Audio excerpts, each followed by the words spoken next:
வணக்கம் அன்பிற்கினியவர்களே. இந்த பதிவில் காணும் பொருட்கள் யாவும் மனித வாழ்வில் நம்மோடு தொடர்ந்து பயணித்து நாம் பயன்படுத்திய பொருட்கள் அனைத்தையும் இந்த பதிவில் நாங்கள் பதிவு செய்கின்றோம்.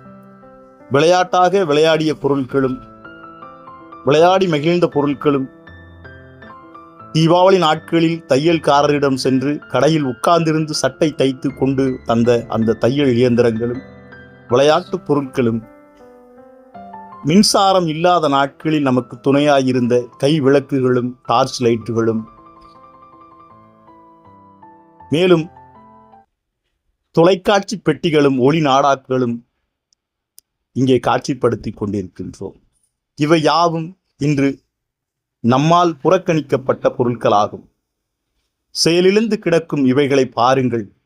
இதுபோல் நாமும் ஒரு நாள் முதுமையின் காரணமாக செயலற்று போகும் காலம் வரும்.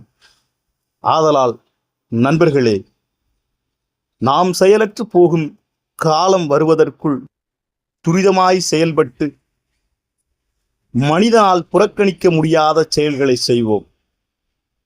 நீங்கள் செய்யும் செயல்களை அவர்கள் புறக்கணிக்க முடியாத செயல்களை செய்யுங்கள்.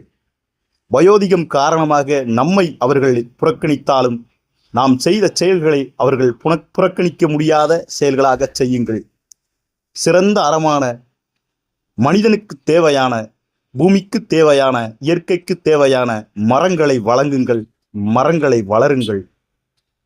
உங்களை புறக்கணித்தாலும் நீங்கள் செய்த செயல்களை அவர்கள் புறக்கணிக்க முடியாது என்பதை இந்த பதிவின் மூலம் பதிவு செய்கின்றேன்.